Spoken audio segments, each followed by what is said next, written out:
మీ షాప్ని కస్టమర్స్ గుర్తుపెట్టుకోకపోతే మీరు ఎంత టేస్ట్ ఇచ్చినా కూడా వేస్టే. ఒక చిన్న కథ పెద్ద లెసన్ వినండి. హరి ఒక స్మాల్ టిఫిన్ షాప్ రన్ చేస్తున్నాడు. సో మార్నింగ్ 4 కంతా వస్తాడు షాప్కి, అన్నీ రెడీ చేసుకుంటాడు. షార్ప్గా 7 కంతా కూడా టిఫిన్స్ రెడీ చేస్తారనమాట. So like idli, dosa, vada, pongal, puri, so అన్ని రకాల టిఫిన్స్ని వాళ్ళు ఇస్తారనమాట.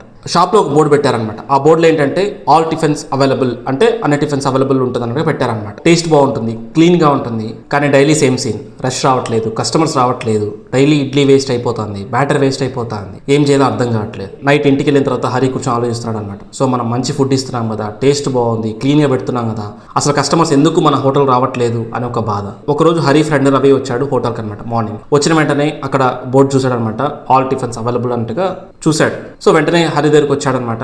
అరే మన హోటల్లో ఏం స్పెషల్ రా అన్నట్టుగా అన్నాడు అనమాట. అంటే వెంటనే హరి షాక్ అయ్యి, అలా స్పెషల్ అంతా ఏం లేదురా, లైక్ అన్నీ బాగుంటాయి, ఇడ్లీ బాగుంటుంది, దోశ బాగుంటుంది, వడ బాగుంటుంది, పూరి బాగుంటుంది అన్నట్టుగా అన్నాడు. లేదు ఒక స్పెషల్ ఐటమ్ ఏం బాగుంటుంది మీ హోటల్లో అంటే అతనికి ఏం అర్థం కావట్లేదు ఏ ఐటమ్ బాగుంటుంది చెప్పడానికి అనమాట. రవి అప్పుడే నవ్వి, ఇదేరా ప్రాబ్లం, అన్నీ అంటే పీపుల్ ఎలా నీ హోటల్ని గుర్తుపెట్టుకుంటారు.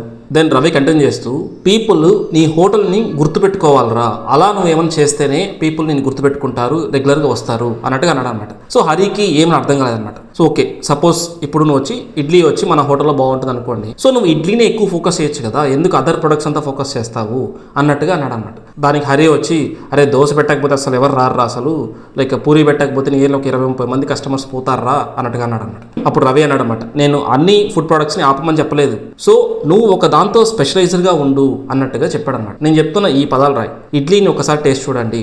సో నెక్స్ట్ డే చేంజ్ చేశాడనమాట. ఒక కస్టమర్ వచ్చాడు, తను చూసి నవ్వాడనమాట. నవ్వి ఏంటన్నా అట్లా బోర్డు పెట్టున్నారు అన్నట్టుగా అన్నాడు అనమాట. సో దానికి ఏంటంటే ఒకసారి ఇడ్లీ టేస్ట్ చేసి చూడండి, తర్వాత మీరే చెప్తారు అన్నట్టుగా అన్నాడు అనమాట. సో తను ఇడ్లీ తీసుకున్నాడు, తీసుకున్న తర్వాత టేస్ట్ బాగుందన్నమాట. సో ఓకే, అంటే అన్ని ఐటమ్స్ ఉంటాయి, దోశ అవన్నీ ఉంటాయి, బట్ ఏంటంటే పీపుల్ కొన్ని రోజుల్లోనే చెప్పడం స్టార్ట్ చేస్తారు ఏంటంటే ఆ హోటల్లో ఇడ్లీ బాగుంటుంది అన్నట్టుగా. సో కొన్ని రోజుల్లో ఏంటంటే అరే ఆ హోటల్లో 9:30కి అంతా ఇడ్లీ అయిపోతుంది, త్వరగా వెళ్ళాలరా అన్ని పీపుల్ చెప్పుకోవడం స్టార్ట్ చేశారనమాట. సో లాస్ట్కి ఇడ్లీ అంటే ఆ ఏరియాలో ఈ షాప్ అనేది ఫేమస్గా వచ్చిందనమాట. సో మనం అన్ని ప్రోడక్ట్లో మనం స్పెషలైజ్ అవ్వాలా, పీపుల్ అన్ని ప్రొడక్ట్స్ ఇక్కడ దొరుకుతుంది అన్నట్టు ఫీల్ అవ్వాలనుకుంటే కష్టం అనమాట. సో మనం ఒక ప్రోడక్ట్లో మనం స్ట్రాంగ్గా ఉంటే సో ఆటోమేటిక్గా మనకంటే ఒక బ్రాండింగ్ వస్తుంది అనమాట. ఇక్కడ నా ఇంటెన్షన్ ఐటమ్స్ని తగ్గించడం కాదు, కస్టమర్స్కి మనం ఒక క్లియర్ రీజన్ చూపించాలి ఎందుకు మనం ఆ షాప్కి వెళ్ళాలి అని. లెసన్ సింపుల్, మన దగ్గర ఉన్న ప్రొడక్ట్స్ గురించి మనం ఎక్స్ప్లెయిన్ చేస్తే అది యాడ్ అవుతుంది, అదే కస్టమర్స్ అడిగితే అది బ్రాండ్. సో మనము బ్రాండ్ని బిల్డ్ చేయాలి.